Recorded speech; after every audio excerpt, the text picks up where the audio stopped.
This is eTurbo News in Honolulu with our daily breaking news show. Please stay tuned.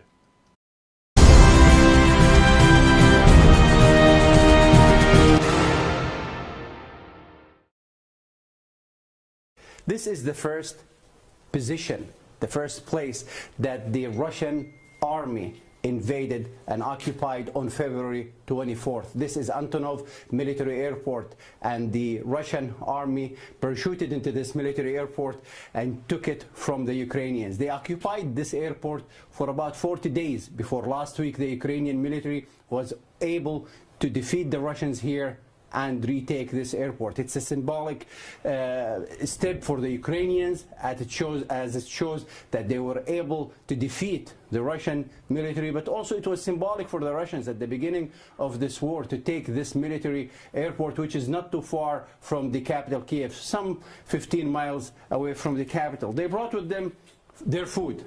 Here we see some wafers, some military issued rations.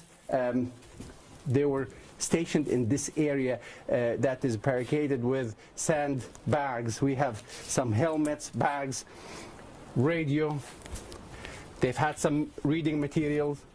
And this is some of the things that they left behind, some military gear, food rations issued by the Russian military. And they were here digging to stay for a while.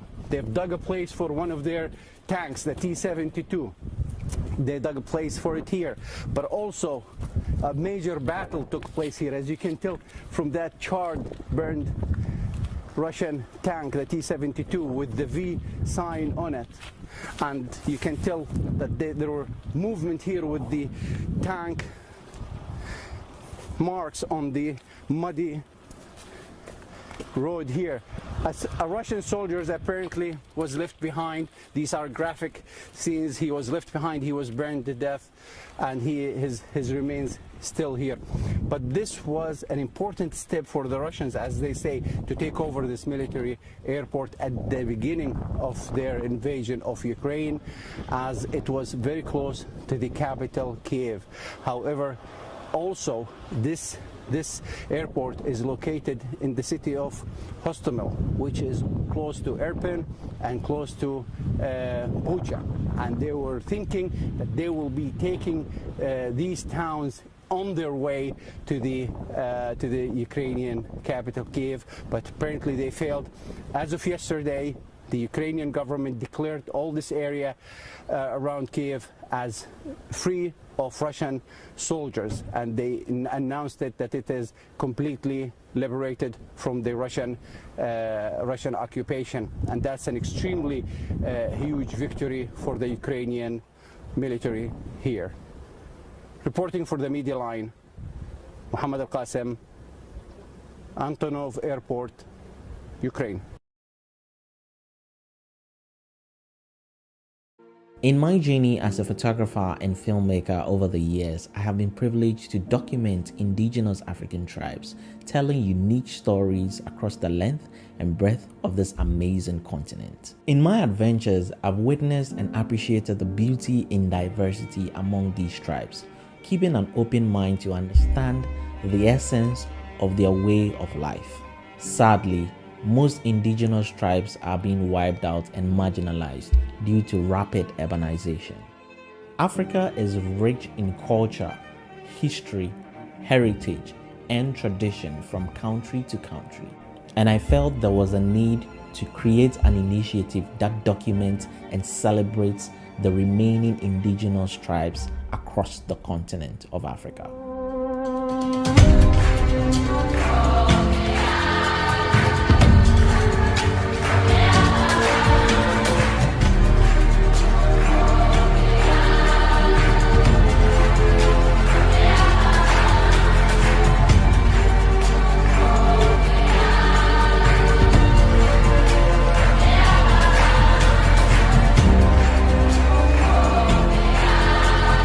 Wherever we are now, indigenous tribes represent where we came from generationally, and through art, we can shape the future.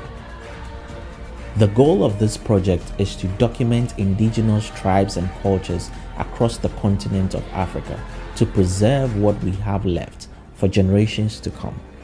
This will be achieved through a film and photography docu-series involving a special edition for each country. We seek to capture these tribes and cultures in a respectful and positive manner as we change the narrative of the continent. It would also be an opportunity to give back to these communities and impart them in a positive and lasting manner. Proceeds from future outcomes like photo exhibitions will be used to carry out impactful endeavors like education, healthcare, and more for these communities. This project will be an avenue to foster unity and cooperation among African creatives, brands, agencies, and organizations as we collaborate from country to country in order to make this journey a success. Our first country in this project is the beautiful country of Namibia. We'll be working with Namibians as we document 3 tribes in the country, which are the Himba tribe, the San tribe, and the Wombo tribe. We can't do this alone.